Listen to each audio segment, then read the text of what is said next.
اعوذ باللہ من الشیطان الرجیم بسم اللہ الرحمن الرحیم الحمد للہ رب العالمین ثم الصلاة والسلام علی اشرف الانبیاء والمرسلین وآلہ الطیبین الطاہرین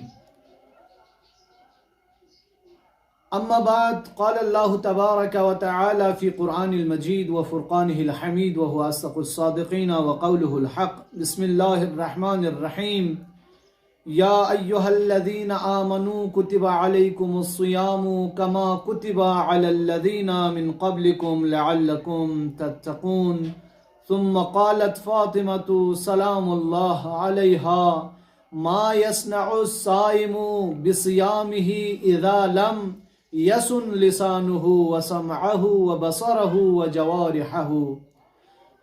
ناظرین و سامعین محترم السلام علیکم۔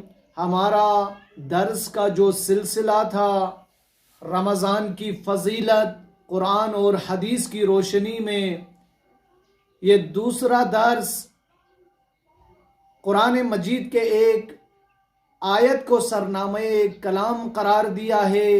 سورہ بقرہ آیت نمبر 183 میں خدا فرما رہے ہیں یا ایھا الذین آمنو، اے ایمان والو، کتب علیکم الصیام، ہم نے تم لوگوں پر روزے کو لکھا، ہم نے تم لوگوں پر روزے کو فرض کیا، واجب کیا۔ کس طرح؟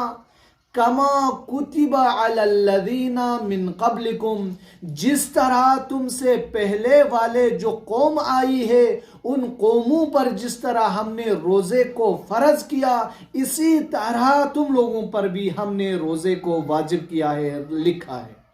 کیوں؟ کس لیے؟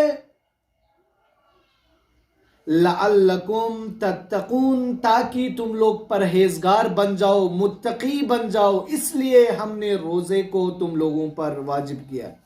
عزیزان گرامی، روزہ واجب ہونے کا فلسفہ یہ تھا کہ ہم متقی بن جائے۔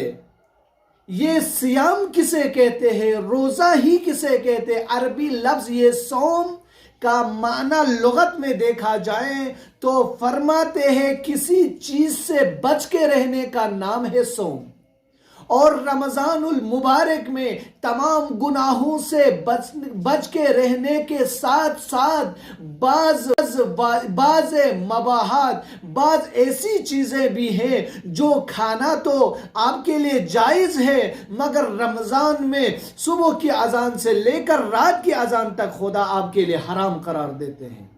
آپ کے حلال رزق جو آپ نے کھانا، جو عام دنوں میں آپ کے لیے جائز ہے، مباح ہے، مگر رمضان میں صبح کی اذان سے رات کی اذان تک یہ آپ پر حرام ہو جاتے ہیں۔ اسی طرح بہت ساری چیزیں، روزہ ہی وہ چیز ہے جس کی وجہ سے انسان اپنے اندر یہ مادہ وجود میں لاتا ہے، یہ قوت پیدا کرتا ہے کہ انسان گناہوں سے کس طرح بچنا ہے۔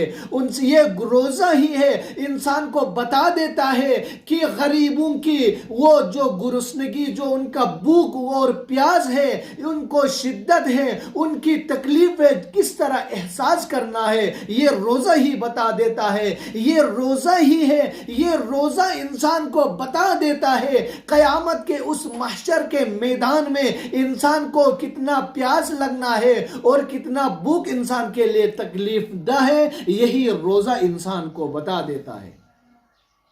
روزہ صرف بھوکا رہنے کا نام نہیں ہے، اسی لیے فاطمہ زہرا فرماتے ہیں ما یصنع الصائم، اس کا روزہ کیا روزہ ہے، وہ کیا کرے گا، کیا روزہ ہے؟ بصیامہ، اس کا روزہ جو اذا لم یسن لسانہ، جب اس کا زبان، جب روزہ نہ ہو تو اس کا روزے کا کیا فائدہ؟ وَسَمْعَهُ، اگر اس کا کان اگر روزہ نہیں ہے تو اس کا کیا روزہ؟